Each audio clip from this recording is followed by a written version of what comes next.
What's going on, everybody? Welcome back to another lesson. My name is Jay Tarantino from the band Etherius, and today I'm going to be breaking down the sick arpeggio etude that I just played for you at the beginning of this video. We're going to break down 3-string arpeggios today. I'm going to show you, and I'm going to break down the etude that I just played for you.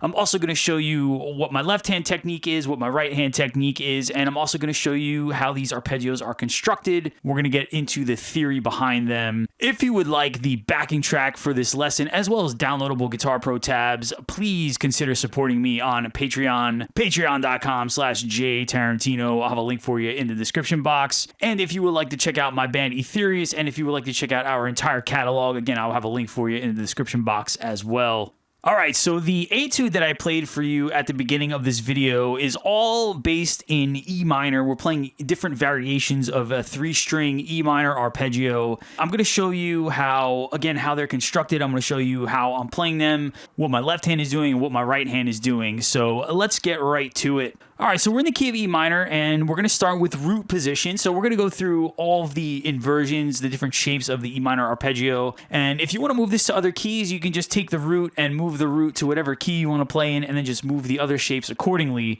We're starting 9th fret on the G string. We're going to do 8th fret B string, 7th fret E string, and then 12th fret E string, pull off, and then back down.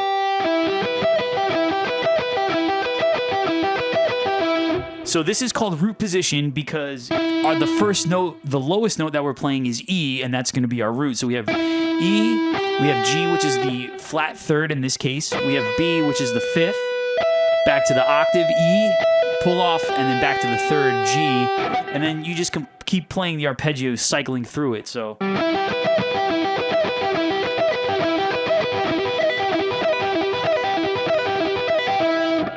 Now, the next shape, again, is also E minor, just a different variation. So this is called first inversion. So a chord inversion is literally just, you're changing the order of the notes. We're still using the same 3 notes, but instead of using E as our lowest note in this case is going to be G, which is the 3rd. So we're going to call this first inversion. So we're going to do 3rd, 5th root. So G, B, E, and so this arpeggio is going to be on the G, the B, and the E, 12, 12, 12, 15, pull off 12, and then back to 12 on the B string. So again.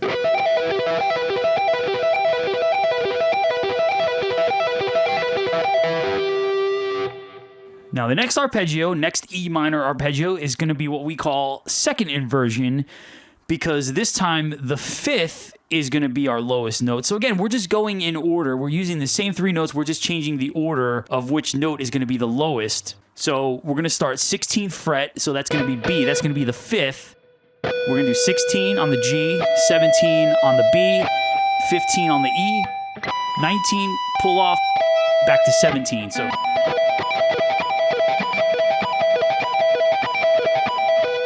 that's our second inversion. Then for this example, we're going to go back to our root position, just an octave higher. So again, we're going E, G, B. So root 3rd, 5th. So 19, or I'm sorry, 21 on the G, 20 on the B, 19 on the E, 24, pull off, back to 20.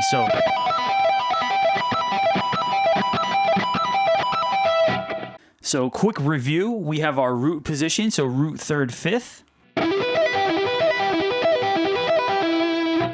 Then we have our first inversion, which is 3rd, 5th root.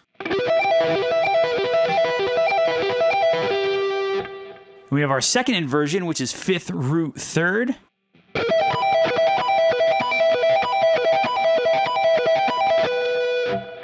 Then we have our root position, this time an octave higher.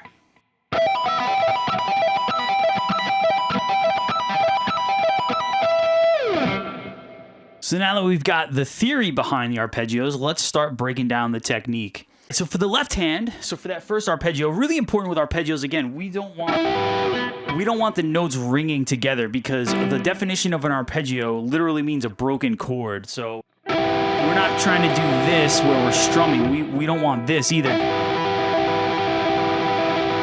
don't want the notes bleeding together. We want each note to have its own individual sound.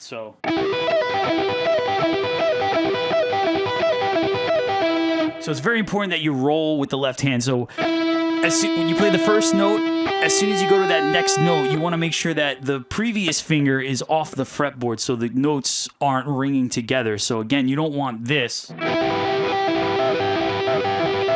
You want...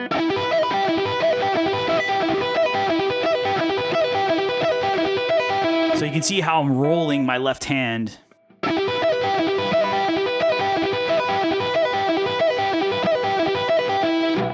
Now, when we get to this arpeggio, this is where it gets a little tricky because we're gonna bar. Again, the thing with these arpeggios, with these first inversion, where you're barring, where you're playing 3 notes on the same fret, we have, especially when you play fast. When you play it fast, you know, this tends to happen. Again, the notes are bleeding together. We want to really, you know, we want to make sure those notes are individual, that they're not ringing into each other. So with this arpeggio, you're going to roll your index finger.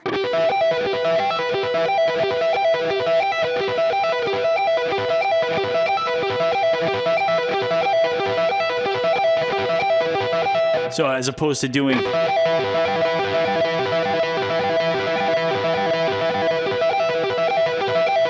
So that's with the rolling, and then without, and then with the rolling.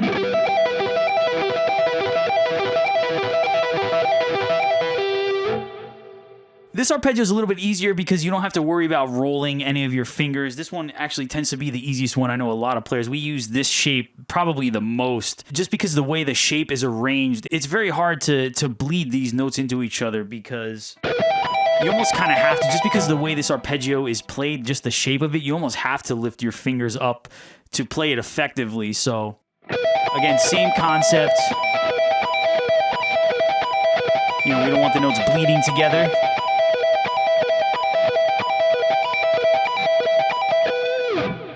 And then again, last one, root position again.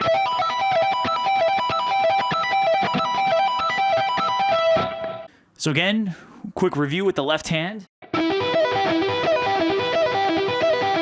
really want to make sure that the notes, again, aren't bleeding into each other, and we want to make sure that we play the first note, and then when we go to the next note, that the previous note is not ringing out. So we want to lift our fingers off the fretboard. You don't have to lift them high, just low enough, just to, you want to really have an efficient motion here. So you don't, you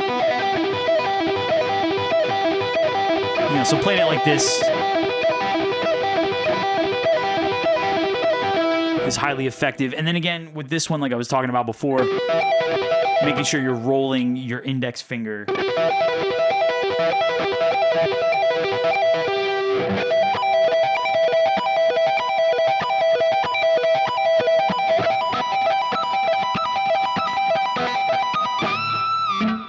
So now that we've broken down what the left hand is doing, let's break down what the right hand is doing. So there's 2 important things we're doing with the right hand. Number 1, we're going to be doing sweep picking. So we're doing down, down, down, up, pull off, up. So down, down, down, up, pull off, up. That's going to be the same picking technique for every arpeggio in this sequence. Down, down, down, up, pull off, up.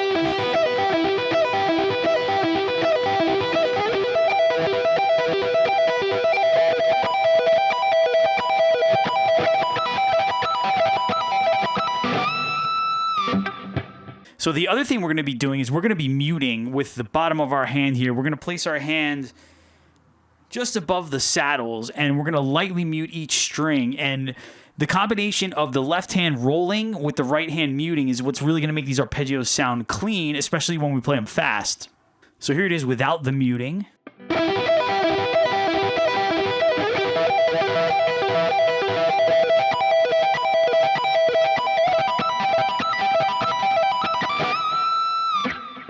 And here it is with the muting.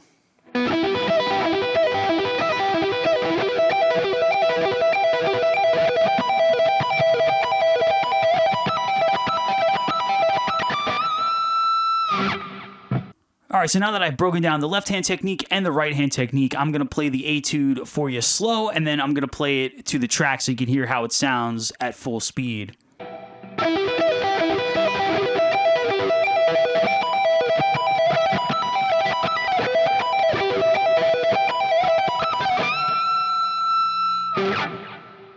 right, and here it is at full speed with the track.